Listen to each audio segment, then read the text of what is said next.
Hello friends, आता आपण theory lecture बघितलेला आहे, जे आपण सिनॉप्सिस पाहिलेले आहेत. तर त्यावरती आपण काही क्वेश्चन्स या व्हिडिओमध्ये बघणार आहोत. फर्स्ट क्वेश्चन आपल्या स्क्रीनवरती बघा दिसतोय. ए charge conductor has 1500 electron in excess. The quantity of the charge on the conductor is. आपल्याकडे काय दिलेलं आहे, नंबर ऑफ इलेक्ट्रॉन्स दिलेले आहेत. 1500 n दिलेला आहे. n इक्विव्हॅलंट टू 1500 ही व्हॅल्यू दिलेली आहे. The quantity of the charge on the conductor हा फाइंड आउट करायचा आहे. म्हणजेच आपल्याला total charge Q find out करायचा आहे. n दिलाय, Q फाइंड आउट करायचा आहे. So here we use the formula Q equivalent to n into E.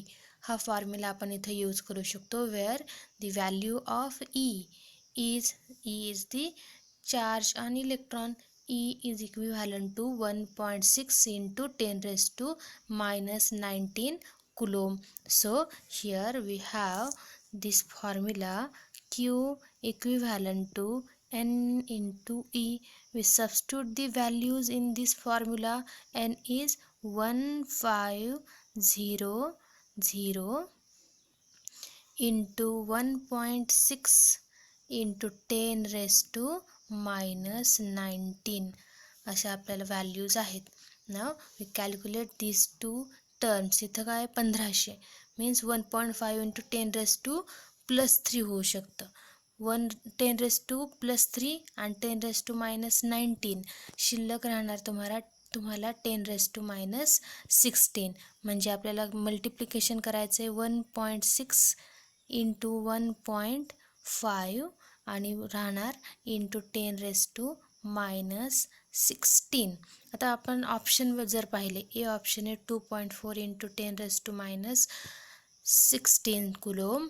बी आहे 4.4 into 10 raise to -16 coulomb. 5.5 into 10 raise to -16 coulomb. And D is the 6.6 into 10 raise to -16 coulomb. म्हणजे आपला multiplier हा बरोबर आला. आता इथं जर आपण पाहिलं तर 10 रेस टू -16 आहे. आपल्या प्रत्येक ऑप्शनमध्ये 10 रेस टू -16 हा मल्टिप्लायर आहे. म्हणजे हा इथपर्यंत आलेला. आता हे मल्टिप्लिकेशन आपण नॉर्मल 1.6 इंटू 1.5 या दोघांचं फक्त मल्टिप्लिकेशन आपण करणार आहोत. दॅट मल्टिप्लिकेशन इज नॉर्मल मेथडने आपण ते मल्टिप्लिकेशन केलं. Then the multiplication is 2.4. आपल्याला याचं मल्टिप्लिकेशन येणार आहे 2.4. Then the option number A is correct. 2.4 into 10 raise to -16 coulomb. अशा पद्धतीने आपल्याला हे फर्स्ट एक्झाम्पल सॉल्व करता येणार आहे. काय दिलेलं होतं आपल्याला, तर 1500 इलेक्ट्रॉन्स एक्सेस असं सांगितलेलं होतं. तर तिथं तुम्हाला त्या कंडक्टरवरती चार्ज किती असू शकतो हा फाइंड आउट करायचा होता. सो क्वांटायझेशन ऑफ चार्जेस जे आपण लेक्चरमध्ये पाहिलेलं आहे, तर त्या पॉईंटच्या आधारे आपण इथं काय करतोय, Q equivalent to n into E हा फॉर्म्युला इथं घेणार आहे. Because here we know the total charge on the body or on the conductor is equal to integral multiple of the electronic charge. म्हणजेच Q equivalent to n into E. आणि त्यावरून आपल्याला answer मिळते ए. Option A तुम्हाला इथं observe होणार आहे. ठीक आहे. Now we going to second example, second question. Here is the next question. When a piece of polythene is rubbed with wool, a charge of -2 into 10 raised to -7 coulomb is developed on polythene. What is the amount of mass which is transferred to polythene? म्हणजेच इथं काय लक्षात घ्यायचं आहे, example वाचत असताना आपण ज्या प्रॉपर्टीज लक्षात पाहिलेल्या आहेत त्या इथं लक्षात घ्यायच्या आहेत. आपल्याकडे आहे पीस ऑफ पॉलिथिन. हा पॉलिथिन पीस आपण ऊलवरती रब केलेला आहे, म्हणजे इथं आपल्याला फ्रिक्शनल इलेक्ट्रिसिटी ऑब्झर्व होणार आहे. आणि फ्रिक्शनल इलेक्ट्रिसिटी ऑब्झर्व होते म्हणजेच इथं काय होतं, when we rub this two bodies on each other the charges are transfer from one body to another body. म्हणजे इथं आपल्याला जो चार्ज ऑन पॉलिथिन मिळतो दॅट इज -2 × 10⁻⁷ कुलोम. म्हणजेच पॉलिथिनवरती निगेटिव्ह चार्ज आहे, म्हणजे पॉलिथिनवरती आपल्याला जे चार्जेस पॉलिथिनवरती हे चार्जेस ट्रान्सफर झालेले आहेत फ्रॉम दी ऊल.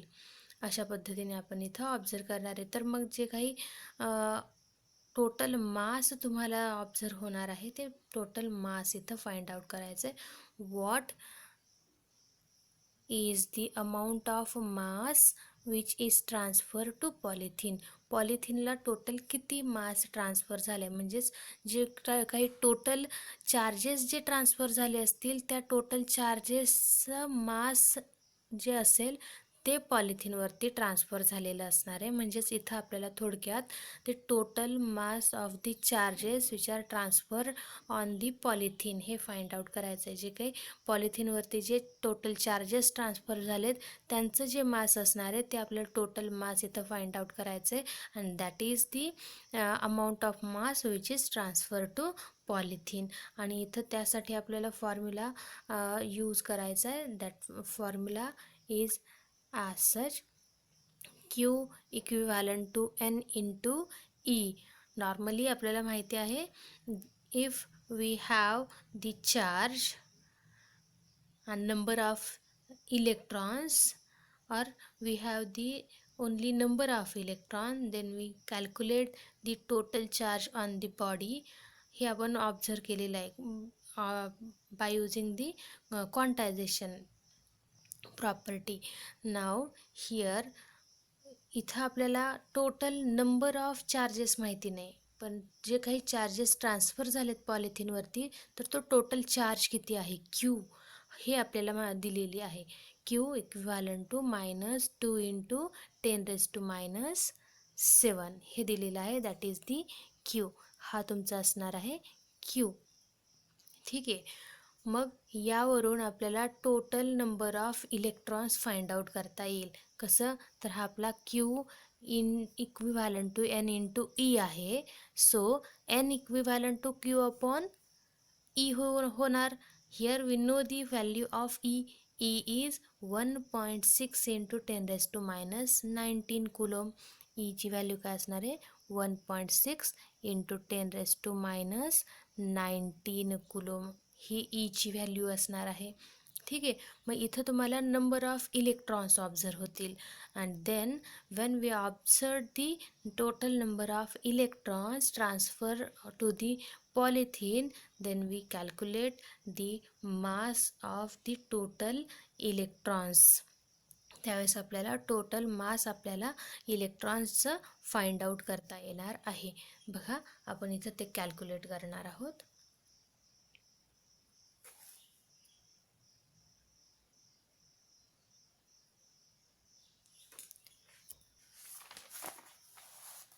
इथं आपण बघूयात. Here we have Q equivalent to N into E.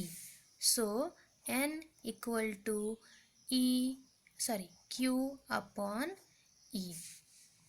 Here we have the value of Q is -2 × 10⁻⁷ and E is 1.6 × 10⁻⁹. आपल्याला इथं व्हॅल्यू मिळते -2 × 10⁻⁷ डिवाइड बाय 1.6 × 10⁻⁹. कारण का E ची व्हॅल्यू आहे एवढी आणि Q आपल्याला दिलेला आहे. नाव इथं आपण ही व्हॅल्यू अशीच ठेवूयात. That is the number of electrons transfer on the polythene piece. ठीक आहे. Now we can find out, by this we can find out the total mass. So total mass of n number of electron काय असणार आहे n into mass of electron. Number of electron आहेत n आणि mass of electron किती असतं, तर mass if we have one electron, that electron having mass equivalent to 9.1 into 10⁻³ kilogram. एवढं हे एका इलेक्ट्रॉनचं मास असणार आहे. And here we have the n number of electron, so total mass of that n number of electron is calculated as such. इथं n is -2 into 10⁻⁻7 divided by 1.6 into 10⁻⁻19 into काय होणार आहे 9.1 इंटू 10⁻31. अशा पद्धतीने आपल्याला इथं ऑब्झर्वेशन मिळेल. Now we calculate this values. Normal simple मेथडने आपण इथं बघूयात. आपल्याला काय होईल -31 अँड -7 मिळून होईल -38. इथं 10⁻⁻19 आहे. जर न्यूमरेटरला आलं ते 10⁻+19 होईल. -38 अँड +19 यांचं कॅल्क्युलेशन जर केलं then we get the 10⁻⁻19 only here. Now here we calculate 9.1 into 2, that is equivalent to 18.2. Multiplication into 10⁻⁻19 divided by 1.6. अशा पद्धतीने आपल्याला कॅल्क्युलेशन इथं ऑब्झर्व होत आहे. Now we divide this two term 18.2 divide by 1.6. यांचं नॉर्मल डिव्हायडेशन तुम्ही करू शकता. साधं तोंडी करू शकता किंवा लॉग टेबलचा यूज करू शकता. लॉग टेबल इथं आपण यूज करणार नाही आहेत. आपण स्मॉल ट्रिक्स वापरून इथं कॅल्क्युलेशन करणार आहोत. 18.2 डिवाइड बाय 1.6. नॉर्मली 2ने याचं डिव्हायडेशन होऊ शकतं आणि याचा आन्सर येणार आहे 11.375 इंटू 10⁻⁻19 म्हणजेच 11.38 into 10⁻⁻19 kilogram. That is the mass of the electron which is transferred to the polythene. जे पॉलिथिन मटेरियल आहे त्यावरती जे काही नंबर ऑफ इलेक्ट्रॉन्स ट्रान्सफर झालेले आहेत त्या टोटल इलेक्ट्रॉनचं मास आपल्याला इथं ऑब्झर्व झालेलं आहे. म्हणजे एवढं मास हे ज्यावेळेस चार्जेस ट्रान्सफर होतात because of the rubbing of the object, जे चार्जेस ट्रान्सफर झालेली असणार आहेत तर त्यांचं टोटल मास आपल्याला इथं ऑब्झर्व होतं. And that mass is 11.38 into 10⁻⁻19 kilogram. हे तुम्हाला आन्सर मिळते ना. इथं आपल्या ऑप्शन्समध्ये बघूयात. ऑप्शनमध्ये ऑप्शन ए 5, इथं बघा ऑप्शन ए 569 हे आपला आन्सर नसणार आहे. त्यानंतर इथं बघा 6.25 मल्टिप्लायर सगळ्यांचे सारखेच दिसत आहे 10⁻⁻19 किलोग्राम. पण जर व्हॅल्यूज बघितल्या तर डी ऑप्शन आपला इथं करेक्ट आहे. 11.38 into 10⁻⁻19 kilogram. That is the amount of mass which is transfer to polythene. That is our second question. Now we observe the third question. A soap bubble is given a negative charge, then its radius. इथं आपल्याला काय question विचारलेला आहे. Soap bubble आहे. Soap bubble is given a negative charge then its radius. तर याची radius काय असेल ही रेडियस आपल्याला इथं सांगायची आहे.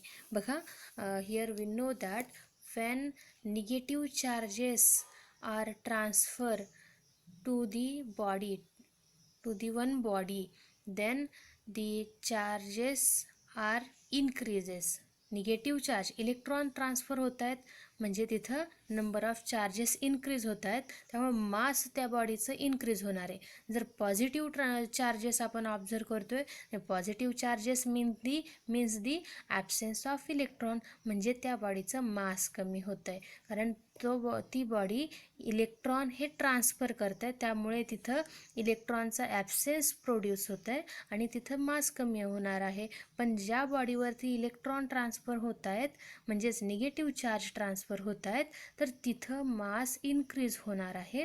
And so here the answer is when so bubble is given a negative charge then its radius याची काय होणार आहे, इनक्रीज होणार आहे. Radius is increases. ऑप्शनमध्ये आपल्याला दिलेलं होतं decreases, increases, remain unchanged, nothing can be predicted.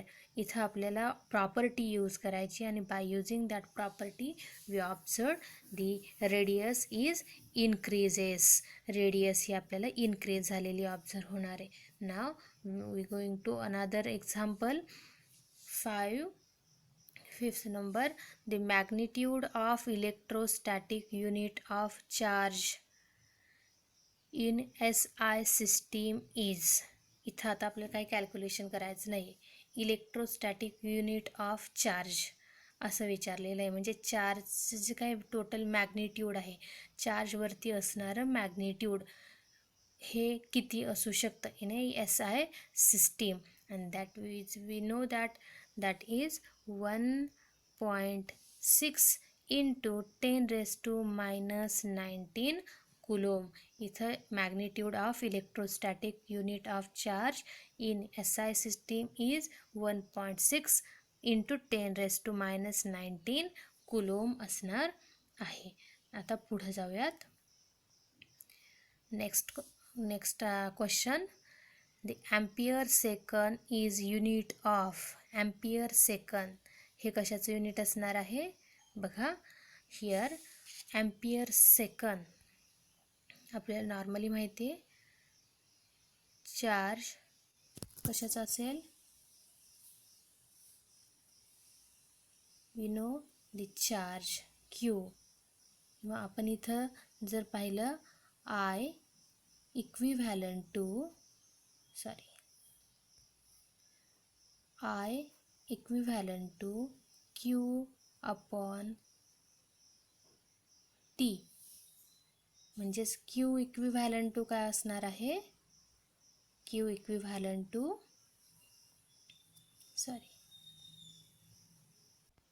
Here बघा आपल्याला माहिती आहे Q नको, I equivalent to Q upon T. म्हणजेच Q इक्विव्हॅलंट टू काय होईल, I इंटू T. आणि I म्हणजे आहे करंट, त्याचं युनिट असतं ॲम्पियर, आणि T is the time second. So ampere second असं युनिट होणार आहे. म्हणजेच ampere second is unit of the charge. जसं चार्जचं कुलोम आपण म्हणतो, तसंच चार्जसाठी ॲम्पियर सेकंद हे सुद्धा युनिट आपण इथं यूज करतो. Ampere second is unit of charge. That is the answer. Now next question. A cylinder is charged by 10 millicoulomb. Length of cylinder is 1 kilometer and radius is 1 millimeter. Surface density of charge of cylinder is. आपल्याला इथं surface density find out करायची आहे.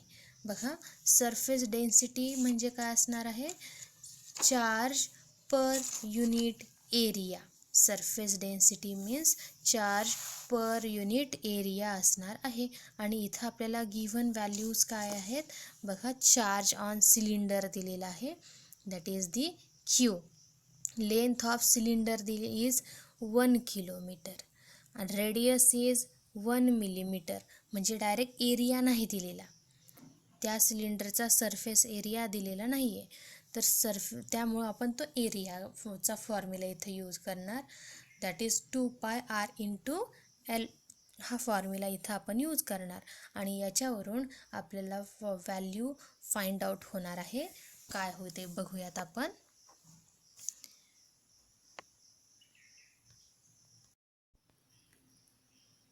पण 7th number example बघतोय. Here we calculate this values. Surface charge density. Surface charge density आपण इथं calculate करत आहोत. Sigma equivalent to Q upon A हे आपण कॅल्क्युलेट करणार आहोत. हिअर आपल्याला दिलेलं काय आहे, रेडियस लेंथ दिलेली आहे. Q is 10 raised to minus 3 and 2 pi RL, that is the area of that cylinder, equal to, आपण व्हॅल्यू सबस्टिट्यूट केल्या, 10 into 10 raised to minus 3 divided by 2 into 3.14 into 1 into 10 raised to minus 3 into 1 into 10 raised to plus 3 किलोमीटरमध्ये आहे length. त्यामुळे ह्या दोन्ही values cancel होतील. So 2 into 3.14 is 6.28, किंवा directly 2ने 10ला डिवाइड केलं. So we get 5 divide by 3.14 into 10 raised to minus 3, and the answer is 1.59 into 10 raised to minus 3 coulomb per meter square, that is the surface charge density. हे आपला answer असणार आहे. Option number C is correct. Option number C हा आपला correct option असणार आहे. Now next question is, a polythene piece rubbed with wool is found to have a negative charge of 4 into 10 raised to minus 7 coulomb. Then the number of electron transfer is, number of electrons आपल्याला transfer झालेले इथं find out करायचे आहेत. इथं बघा, here we have the charges, that is 4 into 10 raised to minus 7.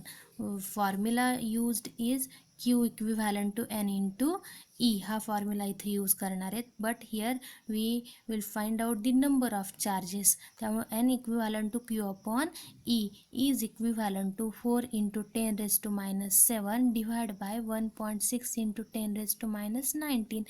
10 raised to minus 19 जर वरती आलं तर 10 raised to plus 19 होईल. minus 7 means 10 raised to 12 शिल्लक राहणार आहे. 4 divide by 1.6 into 10 raised to 12, that is 0.4 into 10 raised to 12, means by calculating this we get the answer 2.5 into 10 raised to 12, means number of electrons are 2.5 into 10 raised to 12, means option number A is correct. 2.5 into 10 raised to 12 from wool to polythene.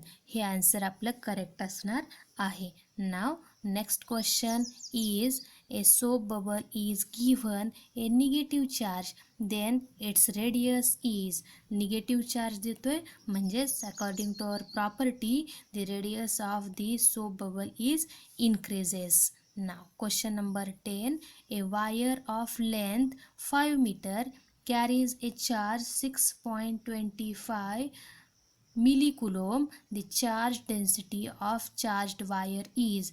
इथं आता charge density काढायला लावली आणि wire सांगितले, म्हणजेच इथं आपल्याला line charge density और linear charge density find out करायची असणार आहे. And the formula for linear charge density is lambda.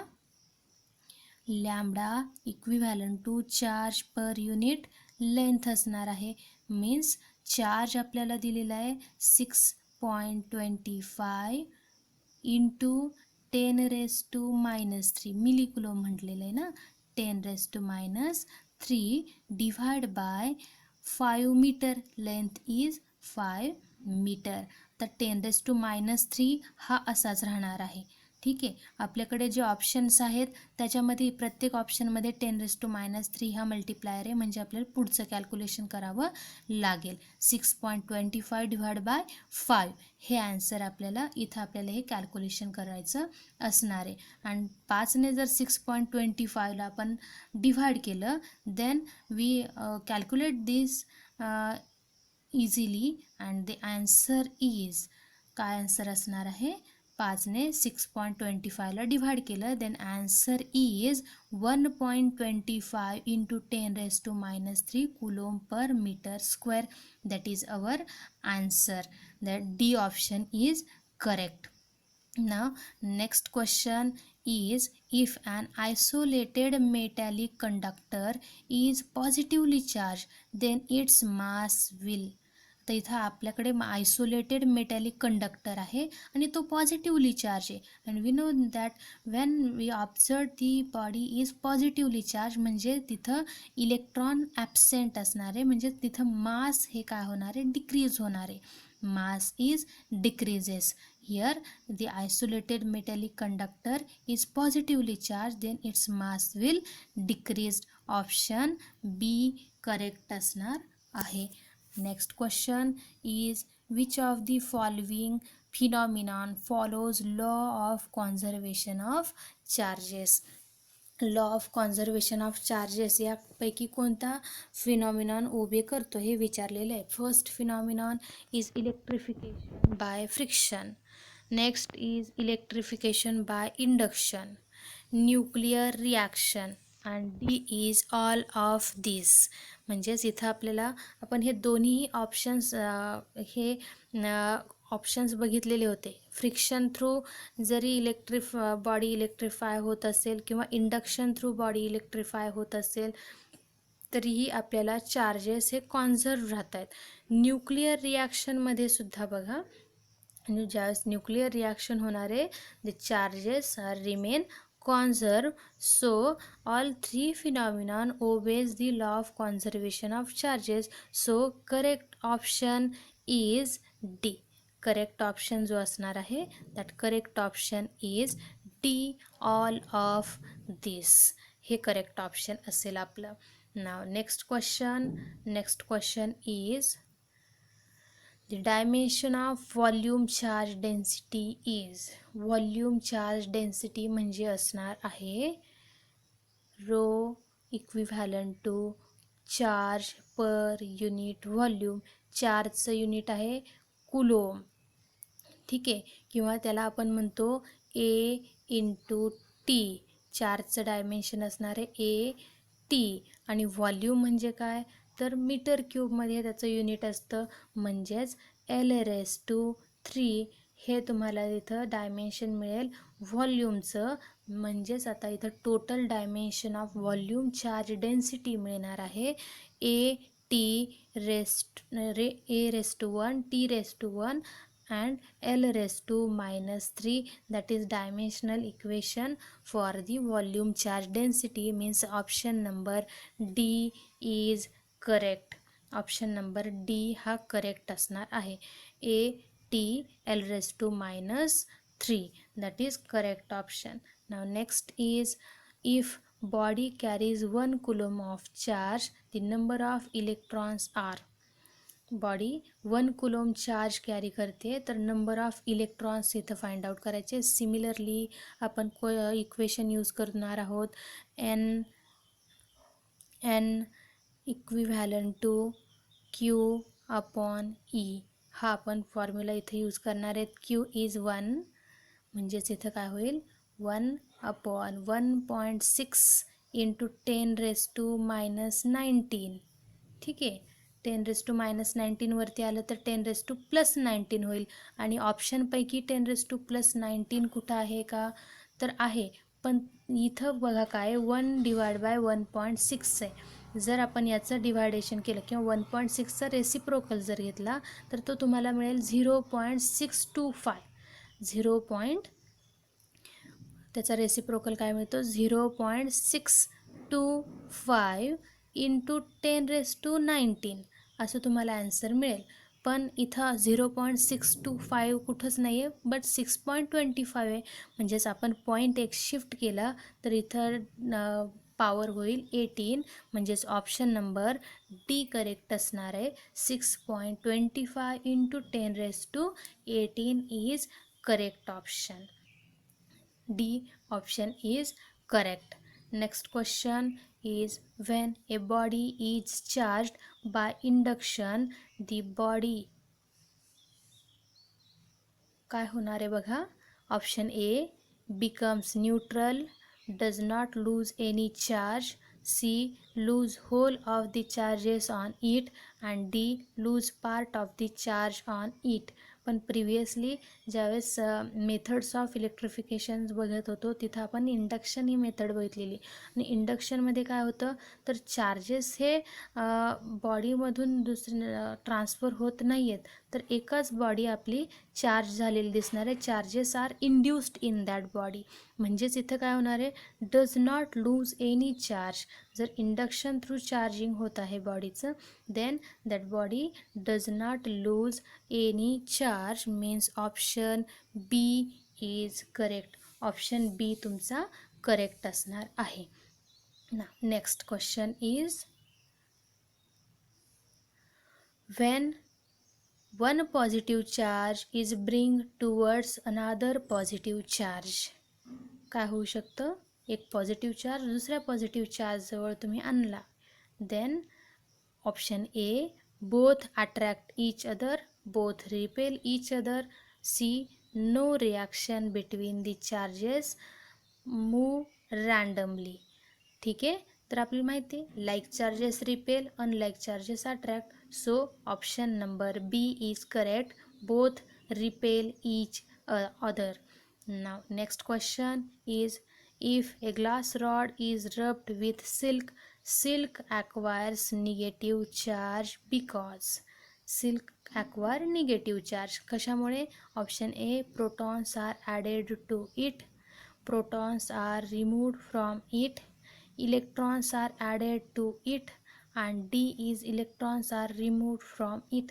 सिल्कवरती negative charge acquire होतो आहे, म्हणजे सिल्कवरती इलेक्ट्रॉन्स ॲड झालेले असणार आहेत. So silk acquires the negative charge. So option C is correct. Electrons are added to it. Now here we observe few questions related to our topic, that is electrostatics. First lecture आपण पाहिलं आणि त्याच्यामध्ये काही basic topics आपण बघितलेले आहेत आणि त्यावरचे हे काही क्वेश्चन्स आपण इथं डिस्कस केलेले आहेत.